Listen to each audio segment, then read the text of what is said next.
ಇವತ್ತು ಹೋಳಿ ಹಬ್ಬ. ನೀವೆಲ್ಲರೂ ಹೋಳಿ ಹಬ್ಬನ ಸೆಲೆಬ್ರೇಟ್ ಮಾಡ್ತಾ ಇರ್ತೀರಾ, ಕರೆಕ್ಟ್?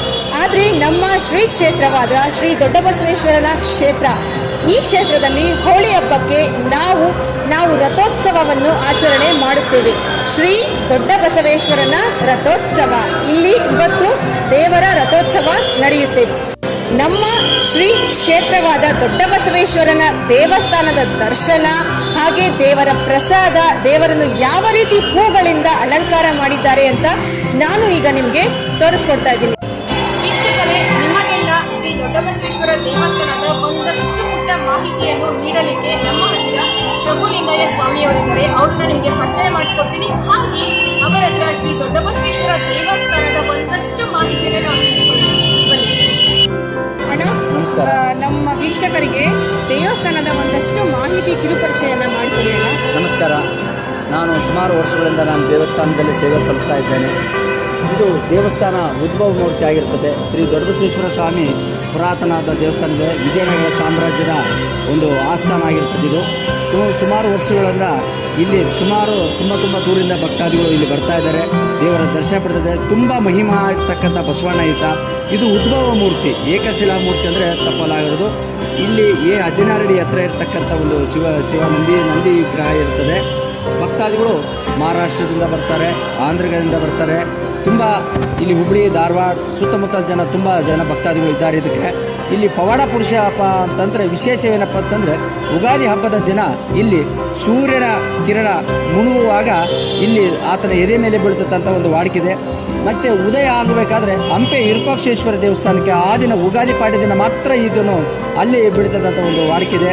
ಇವತ್ತಿನವರೆಗೂ ಪ್ರಸಿದ್ಧವಾದ ದೇವಸ್ಥಾನವಾಗಿರ್ತಕ್ಕಂಥ ಶ್ರೀ ದೊಡ್ಡಬಸವೇಶ್ವರ ಸ್ವಾಮಿ ಮಹಾಮಹಿಮಾನಾಗಿರ್ತಾನೆ. ಇಲ್ಲಿ 16 ಮತ್ತು 17 ಇಸ್ವಿ ಇರ್ತಕ್ಕಂಥ ತುಂಬ ಹಳೆಯದಾಗಿರ್ತಕ್ಕಂಥ ದೇವಸ್ಥಾನಗಳು ಇದ್ದಾವೆ. ಇಲ್ಲಿ ಸುಮಾರು ಅಕ್ಕಬುಕ್ಕರು ಮತ್ತು ಮಹಾರಾಜ ವಿಜಯನಗರ ಸಾಮ್ರಾಜ್ಯರ ಆಳಿರ್ತಕ್ಕಂಥ ಇಲ್ಲೆಲ್ಲ ಇತಿಹಾಸವನ್ನು ಇದೆ ಇಲ್ಲಿ. ಹಾಗಾಗಿ ಇಲ್ಲಿ ಇದು ಸಣ್ಣ ಊರ ಹೆಸರು, ಇದು ಫಸ್ಟು ಕಿರುಗೋಡು ಅಂತ ಇರ್ತಕ್ಕಂಥದ್ದು. ಯಾಕಂದರೆ ಬಸವಣ್ಣಿಗೆ ಚಿಕ್ಕದಾದ ಕೋಡಿರೋದ್ರಿಂದ ಇಲ್ಲಿ ಕಿರುಗೋಡು ಅಂತ ಒಂದು ವಾಡಿಕೆ. ಅದು ಬೆಳೀತಾ ಊರನ್ನು ಕುರುಗೋಡು ಅಂತ ಒಂದು ಇವತ್ತಿಗೂ ಪ್ರಸಿದ್ಧವಾದ ಒಂದು ದೇವಸ್ಥಾನ ಇದೆ. ಇಂಡಿಲಿ ಸಂಗಮೇಶ್ವರ ಆಗ್ಬೋದು, ಚೆಕ್ಕಿ ನೀಲಮ್ಮ ಆಗಿರ್ಬೋದು, ಸುಂಕ್ಲಮ್ಮ ತಾಯಿ ಆಗಿರ್ಬೋದು, ನೀಲಮ್ಮಠ ಆಗಿರ್ಬೋದು, ಇಲ್ಲಿ ಸುಮಾರು ದೇವಸ್ಥಾನಗಳಿದ್ದಾವೆ. ಇದು ಏನಂದರೆ ಹಂಪಿಗೆ ಎಷ್ಟು ದೇವಸ್ಥಾನಗಳಿದಾವೋ ಒಂದು ಕಾಲಭಾಗ ಇಲ್ಲಿ ದೇವಸ್ಥಾನ ಅಭಿವೃದ್ಧಿ ಆಗಿದ್ದಾವೆ ಅಂತೇಳಿ ನಾನು ಈ ದೇವಸ್ಥಾನದಲ್ಲಿ ಇಚ್ಛೆ ಪಡ್ತಾ ಇದ್ದೇನೆ ಹೇಳಕ್ಕೆ. ಹಾಗೆ ಇಲ್ಲಿನ ದೇವಸ್ಥಾನಕ್ಕೆ ಯಾವ್ದು ತರ ನಮ್ಮ ದೊಡ್ಡಬಸವೇಶ್ವರನಿಗೆ ಯಾವ್ದು ಪೂಜೆಗಳು ನಡೆಯುತ್ತೆ, ಯಾವ ಟೈಮಲ್ಲಿ ನಡೆಯುತ್ತೆ ಅಂತ ತಿಳಿಸ್ಕೊಡ್ತೀರಾ?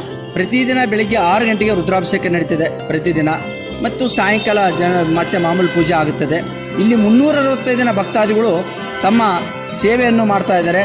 ಇಲ್ಲಿ ವಿಶೇಷ ಏನಂದರೆ, ಯಾರೇ ಭಕ್ತಾದಿಗಳು ಬರಲಿ, ಫಸ್ಟ್ ಅವ್ರ ಮನೆಯಲ್ಲಿ ಒಂದು ಮಾಂಗಲ್ಯ ಕಾರ್ಯ ಆಗಲಿ, ಒಂದು ಯಾವುದೇ ಊಟ ಕೂದಲ ತೆಗಿಸ್ಬೇಕಾದ್ರೆ ಈತಗ ಅವ್ರ ಮಾಂಗಲ್ಯ ಕಾರ್ಯ ಆಗಬೇಕಾದ್ರೆ ಮನೆಯಲ್ಲಿ ಬಂದು ಇಲ್ಲೆಲ್ಲ ಬಂದು ದೇವಸ್ಥಾನದಲ್ಲಿ ಅಡುಗೆ ಮಾಡಿಬಿಟ್ಟು ಒಂದು 5 ಜನ ಗಣಗಳಿಗೆ ಗಣರಾಧನೆ ಮಾಡಿದ್ರೆ ಮಾತ್ರ ಈತನ ಒಂದು ಸೇವೆ ಅಂತ ಒಂದು ಭಾಳ ವಾಡಿಕೆ ಇದೆ ಇವತ್ತಿನವರೆಗೂ. ಇಲ್ಲಿ ಗಣರಾಧನೆ ಮಾಡಿಬಿಟ್ಟು ಅವ್ರಿಗೂ ಗಣಗಳ ಊಟ ಆದ ನಂತರ ಎಲ್ಲ ಭಕ್ತಾದಿಗಳು ಊಟ ಮಾಡಿಸ್ಬಿಟ್ಟು ಅವ್ರ ಹರಕೆಯನ್ನು ತೀರ್ಸ್ಕೊಂಡು ಹೋಗ್ತಾರೆ. ಇಲ್ಲಿ ಅವರ ಹರಕೆಯನ್ನು ತೀರ್ಸ್ಕೊಂಡಾಗ ಆ ಭಗವಂತ ಅವ್ರ ಹರಕೆಯನ್ನು ಅವರು ನೆರವೇರಿಸ್ಕೊಡ್ತಾನೆ ಅಂತ ಎಲ್ಲರೂ ಇಲ್ಲಿ ಪ್ರಸಿದ್ಧವಾದ ಒಂದು ಇದೆ.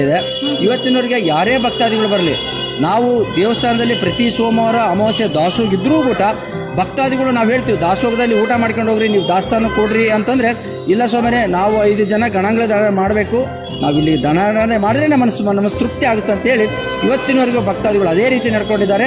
ಅವ್ರಿಗೂ ನಾವು ಅನುಗುಣವಾಗಿ ನಾವೆಲ್ಲರೂ ದೇವಸ್ಥಾನದಲ್ಲಿ ಅವರಿಗೆಲ್ಲರೂ ಸೌಕರ್ಯ ಕೊಡಲಿಕ್ಕೆ ನಾವು ನಮ್ಮ ಕೈ ಮೀರಿ ಕೆಲಸ ಮಾಡ್ತಾ ಇದ್ದೇವೆ.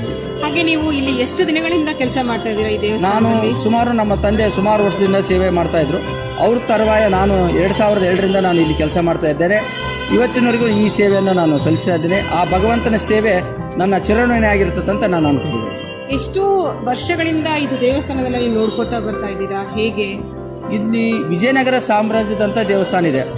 ನನ್ನ ನೆನಪಿಲ್ಲೇ ಇರ್ತಕ್ಕಂಥದ್ದು, ನಾನು ಚಿಕ್ಕವನಿಂದಾಗೂ ಈ ದೇವಸ್ಥಾನದಲ್ಲೇ ಯಾಕಂದ್ರೆ ನಮ್ಮ ತಂದೆ ಇಲ್ಲಿ ಸೇವೆ ಮಾಡಿದವರು, ಅವರು ಸೇವೆ ಮಾಡಿದಂತಾಗ ನಾನು ಹಂಗೆ ಪ್ರತಿದಿನ ಹಿಂಗೆ ನಾವು ಶಾಲೆಗೆ ಬಂದಾಗ ಹಂಗೆಲ್ಲ ಹೋಗಿ ಆಗ್ತಿದ್ದಾಗೆಲ್ಲ ಹಂಗೆ ನನಗೆ ಇಲ್ಲಿ ಇರ್ತಕ್ಕಂಥ ಆಯ್ಗಾರಾಗಲಿ, ಪೂಜೆ ಅರ್ಚಕರಾಗಲಿ, ನನಗೆಲ್ಲರೂ ಪರಿಚಯ ಆಗಿದ್ದಾರೆ. ಇವತ್ತಿಗೂ ಏನು ಆದ್ರೂ ಕೂಡ ನಾವೊಂದು ಸ್ವಲ್ಪ ಸಣ್ಣ ಪರಿಚಯನ ನನಗಿದೆ ಇಲ್ಲಿ. ಹಾಗೆ ದೇವಸ್ಥಾನದ ಮುಖ್ಯಸ್ಥರು ಯಾರು? ಇದನ್ನ ಗೌರ್ಮೆಂಟ್ ಅಂಡರ್ ಇದೆನಾ ಅಥವಾ ನೀವೇ ನೋಡ್ಕೋತಾ ಇದ್ದೀರಾ? ಯಾರು ಮುಖ್ಯಸ್ಥರು, ಯಾರು ಈ ದೇವಸ್ಥಾನ? ಇದು ಮೊದಲು ರಾಜಶೇಖರ ಗೌಡ್ರು ಅಂತ ದಿವಂಗತ ಅವರಿದ್ರು. ಹಾ. ತದನಂತರ 2002ರಲ್ಲಿ ನಮ್ಮ ಮುಜರಾಯಿ ಇಲಾಖೆಯಲ್ಲಿ ಇದು ಒಳಪಡಿತು. ಈಗ ಆಡಳಿತಾಧಿಕಾರಿಗಳು ಈ MS ಪ್ರಕಾಶ್ ರಾವ್ ಅಂತ AC ಇದ್ದಾರೆ, ಅವರಲ್ಲಿ ಹ್ಯಾಂಡ್ ಓವರಲ್ಲಿದೆ ಮುಜರಾಯಿ ಇಲಾಖೆಯಲ್ಲೇ. ಇದು ಮದ್ರಾಸ್ ಸರ್ಕಾರ ಇರುವಾಗಲೇ ದೇವಸ್ಥಾನ ಹ್ಯಾಂಡ್ ಓವರ್ ಆಗಿತ್ತು ಇದು. ತುಂಬ ಅದ್ಭುತವಾದ ಮಾಹಿತಿ ನೀಡಿದ್ದೀರಾ ಸ್ನೇಹಿತರೆ. ನಮ್ಮ ದೊಡ್ಡಬಸವೇಶ್ವರನ ಮಾಹಿತಿ ಎಷ್ಟು ಕೊಟ್ಟರೂ ಕಡಿಮೆನೆ, ಆದರೆ ಅಚ್ಚುಕಟ್ಟಾಗಿ ಅರ್ಥಗರ್ಭಿತವಾಗಿ ಪ್ರತಿಯೊಬ್ಬರಿಗೂ ಸುಲಭವಾಗಿ ಅರ್ಥ ಆಗುವಂತೆ ಇವರು ನಮಗೆ ತಿಳಿಸ್ಕೊಟ್ಟಿದ್ದಾರೆ. ನಿಮ್ಮ ಮುಖಾಂತರ ಇವರಿಗೆ ನಾನು ಒಂದು ಹೃತ್ಪೂರ್ವಕ ಧನ್ಯವಾದಗಳು, ನಮಸ್ಕಾರಗಳು ಹೇಳಲು ಇಚ್ಛಿಸುತ್ತೇನೆ. ತುಂಬ ಧನ್ಯವಾದಗಳು, ತುಂಬ ಚೆನ್ನಾಗಿ ತಿಳಿಸಿದ್ದೀರಾ. Thank you so much.